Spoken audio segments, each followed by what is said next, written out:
Estas historias pueden contener lenguaje explícito o descripciones gráficas de violencia. Se recomienda discreción.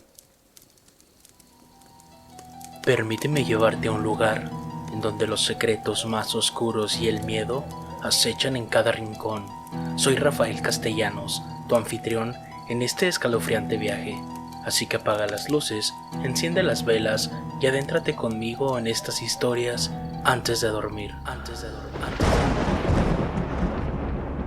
El hombre de piedra. Nunca pensé que regresaría a Nogales, pero hay ciudades que no se van de uno, aunque uno se haya ido de ellas. Decir que es un placer volver sería mentir, pero a veces el dolor también es una forma de hogar. No importa cuánto tiempo haya pasado, la ciudad sigue oliendo igual, a tortillas de harina recién hechas, a estufas de leña, a historias que nadie termina de contar. Lo primero que hice al llegar fue manejar por la Obregón, intentando recordar el lugar donde mi madre solía comprarnos aquellos tacos de perro que sabían a gloria. Tenía más de 20 años sin venir. Mi madre me llevó lejos cuando era niño. Después de lo de mi hermana, simplemente no quiso quedarse. Nunca lo dijo, pero lo vi en sus ojos cada vez que alguien mencionaba Nogales.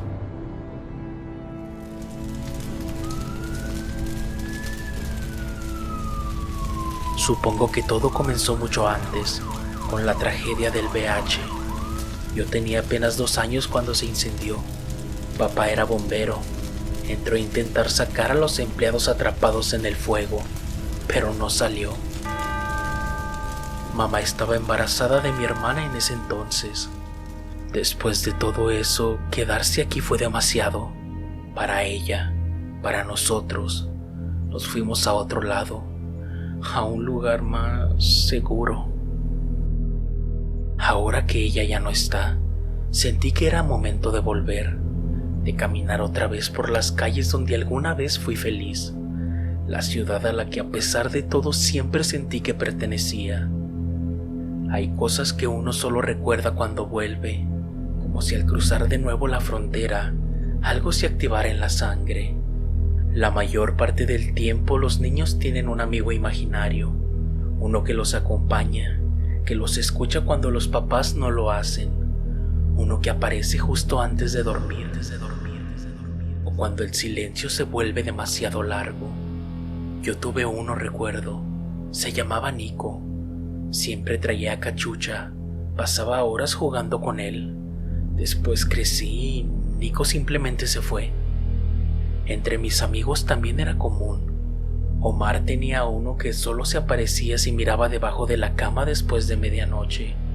Julián decía que el suyo vivía en la televisión. Lo llamaba el señor Sonrisas. Pero hubo uno de nosotros que no tenía ninguno. Se llamaba Efraín. Siempre decía que eso de los amigos imaginarios era una tontería, que él no necesitaba inventarse a nadie para no sentirse solo. Una tarde, mientras platicábamos después de clase, Efraín nos contó algo extraño. Dijo que había ido al parque junto a la biblioteca con su papá. Era domingo. Jugaron un rato en los columpios y luego su papá se quedó dormido en una de las bancas. Sentí que alguien me miraba, nos dijo, como si alguien estuviera parado detrás de mí. No había nadie, pero lo juro, yo lo sentí. Nosotros nos reímos, le dijimos que tal vez ahora sí tenía un amigo imaginario, pero él solo nos miró serio. Y a los pocos días, Efraín desapareció. Nadie supo qué pasó. Dijeron muchas cosas, un secuestro, un ajuste de cuentas por culpa del padre que decían que era parte del crimen organizado, incluso que se había ido con su mamá a Estados Unidos. Pero la verdad es que nadie lo volvió a ver, ni una pista, nada. Recuerdo cuando todo comenzó a ponerse más extraño. Era de noche, estaba recostado en la cama, pero me costaba trabajo dormir. Justo cuando el sueño comenzaba a pesarme en los párpados, lo escuché. Un golpe seco, profundo, luego otro, y otro, y otro. Y una vez más, como si alguien enorme caminara por la calle. No eran pasos normales, no era alguien corriendo, era otra cosa. Parecía que la tierra temblaba cada vez que esa cosa pisaba. Las paredes vibraban apenas, pero lo suficiente para que me levantara de golpe, con el corazón en la garganta. Corrí hacia la ventana, pero no había nada. La calle estaba vacía. Las luces del poste parpadeaban como siempre. Miré hacia la habitación de mi hermana. Ella dormía profundamente. Mi madre también. Quise creer que quizás todo había sido un mal sueño. A la mañana siguiente, desperté con el olor a tortillas de harina recién hechas. Mi hermana ya estaba sentada en la mesa, con los pies colgando de la silla. Yo me senté junto a ella, me froté los ojos, pero todavía tenía el zumbido de la noche anterior en la cabeza, los pasos, la vibración. La radio estaba encendida en la Geni, como cada mañana. Mi mamá estaba poniendo las tortillas en el comal, pero apenas prestaba atención. Entonces la voz del locutor cambió de tono. Así es, Pablo. Y con estos 3 casos, ya suman 8 menores desaparecidos esta semana en la región fronteriza. Las autoridades aún no tienen pistas claras. Se pide a los padres mantener a sus hijos en casa. Mamá bajó el volumen con manos temblorosas. Nadie dijo nada. Su cara estaba pálida, tensa. Nos sirvió el desayuno. «Coman», dijo, pero su voz apenas salió. Mi hermana me miró. Yo no sabía qué decir. Mi mamá se quitó el delantal y salió al patio. A lo lejos se escuchaba el ruido de una escoba barriendo la banqueta.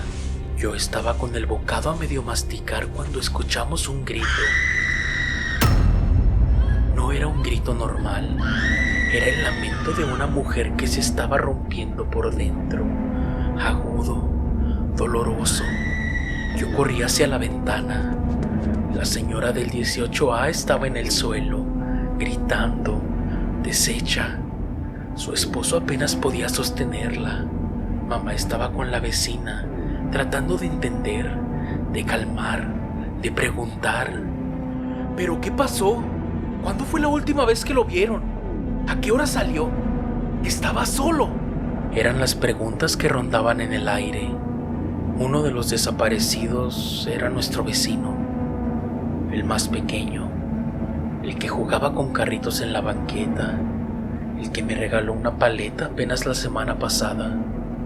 Mi estómago se cerró, el desayuno se enfrió en el plato y nadie volvió a decir ni una sola palabra en toda la mañana. Esa tarde, mamá dijo que necesitábamos distraernos, que era mejor no quedarnos encerrados pensando en cosas feas. Así que nos llevó al parque junto a la biblioteca. El sol caía fuerte, pero el viento corría entre los árboles. Los columpios rechinaban con cada vaivén, y mi hermana corría de un lado a otro, riendo como si nada malo hubiera pasado. Yo intentaba sonreír, pero algo me pesaba en el pecho. No podía dejar de pensar en el niño del 18A, su mamá gritando en la mañana, los pasos que escuché la noche anterior. Mientras mi hermana jugaba, me senté en una banca y miré hacia el monumento que estaba ahí. Siempre me había parecido extraño. Un hombre enorme, desnudo, clavando una lanza en una criatura que no entendía, aunque ahora me parecía más inquietante.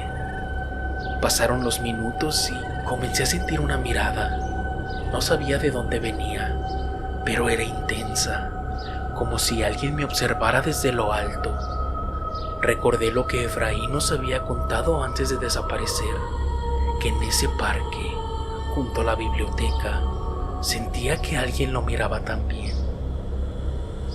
Me levanté y caminé hacia mi mamá. ¿Podemos irnos ya?, le pregunté. Ella me miró sorprendida. ¿No quieres quedarte un rato más?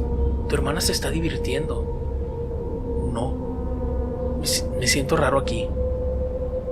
Mamá asintió. Llamamos a mi hermana y mientras caminábamos de regreso a casa, no podía dejar de mirar atrás.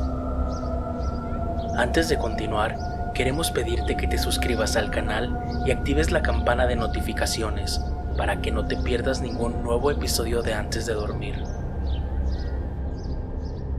Al día siguiente, las clases fueron suspendidas. Nadie lo dijo abiertamente, pero todos sabíamos por qué. Las desapariciones seguían. Ya no eran casos aislados. Era una sombra que se extendía por toda la ciudad. Mi mamá intentaba mantener la calma, nos preparó hot cakes, encendió la radio, pero su mirada estaba perdida. Mi hermana y yo pasamos toda la mañana jugando en la sala, aunque el ambiente se sentía un poco tenso, pesado. Y esa noche, el sueño me venció temprano, pero no fue un descanso, fue una caída libre hacia algo oscuro. Tuve una pesadilla en la que estaba solo en el parque junto a la biblioteca. El cielo era gris y el viento soplaba fuerte. El monumento estaba allí, pero algo era diferente. La criatura que el hombre atacaba con la lanza se movía, respiraba y sus ojos brillaban con una luz roja intensa. De repente la criatura se liberó, extendió unas alas enormes y voló hacia mí. Intenté correr, pero mis piernas no respondían. Sentí sus garras atraparme y su pico afilado como una navaja se abrió para devorarme. Desperté gritando, empapado en sudor. Mamá entró corriendo a mi habitación, seguida de mi hermana. Las dos me abrazaron y aunque intenté explicar lo que había soñado, las palabras no salían. Lo que quedó de la noche lo dormí con la luz encendida, pero incluso así, cada sombra en la pared parecía moverse y el sonido del viento me recordaba el aleteo de aquella criatura.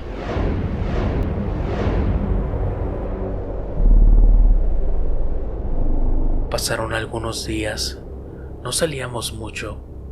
La radio ya no decía nada nuevo, solo repeticiones, más niños desaparecidos, más avisos, más tragedia.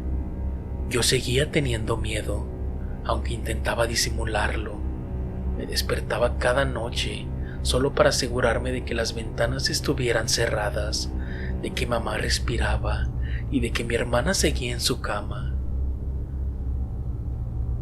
Recuerdo el último día que vi a mi hermana. Era una tarde cualquiera, calurosa, pesada. Yo estaba molesto, ni siquiera sé por qué. Ella quería jugar, me trajo sus muñecas, me dijo que jugáramos a la tiendita como lo hacíamos antes. Ándale, nada más un ratito. Yo soy la señora y tú eres el que vende el pan. Ya déjame en paz, le decía. Me tienes enfadado. Ella se quedó en silencio. Me miró por un segundo como si no entendiera. Luego sonrió triste y se fue a su cuarto arrastrando una de las muñecas por el piso. Yo me encerré en mi habitación, me tiré en la cama y me tapé con una cobija, intentando dormirme para que el día terminara más rápido. Pero entonces volvió el sonido, lejano al principio, después grave y hondo, como si algo inmenso caminara por la ciudad. Los pasos se acercaban más y más, uno, otro, cada vez más fuerte. Mi cama vibraba con cada paso, la ventana crujía Me tapé por completo con la cobija, apretando los ojos, como si eso pudiera protegerme. Pero cuando la bajé, en la ventana de mi cuarto había un ojo de piedra. Gigante, redondo, sin vida pero observándome. Solté un grito y salí corriendo por el pasillo. Mis pies descalzos golpeaban el piso con fuerza. Llegué al cuarto de mamá jadeando, llorando, temblando. Moría de miedo. Mamá, está aquí, nos está viendo. Ella apenas alcanzó a reaccionar cuando desde el otro lado de la casa se escuchó un rugido. No un rugido cualquiera. Era como el crujido de huesos mezclados con un chillido de ave.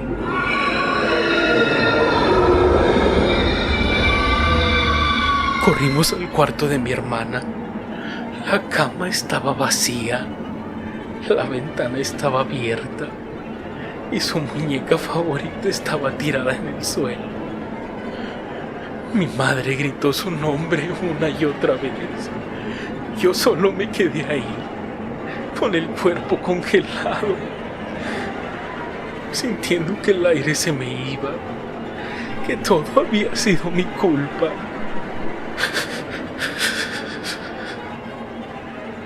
Nunca más la volvimos a ver.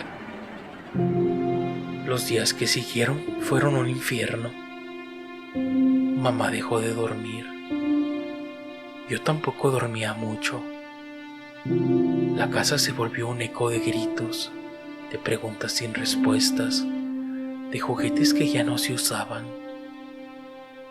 Las autoridades iban y venían, tomaban notas, hacían llamadas, pero no encontraban nada. Nadie nunca encontró nada. Una tarde, mi mamá recibió una llamada de su hermano, el que vivía en Nevada. Nos ofreció quedarnos con él, empezar de nuevo, escapar de esta casa, de esta ciudad, de esta herida abierta.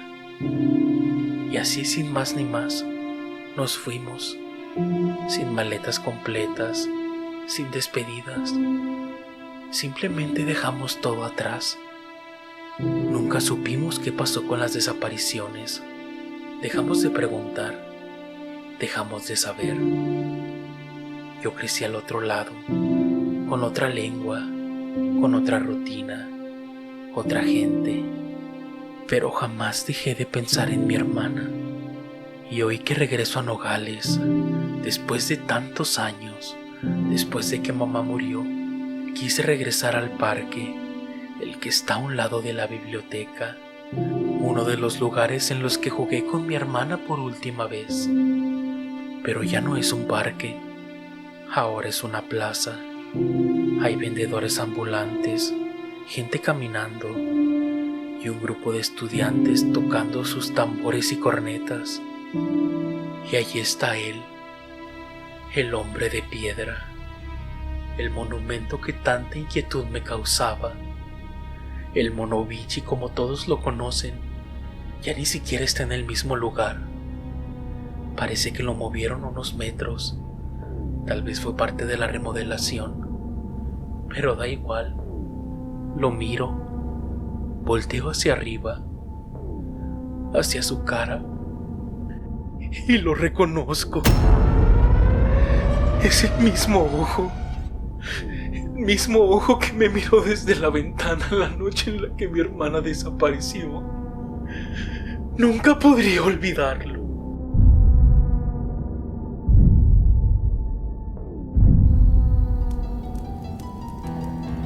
Y así termina el episodio de hoy.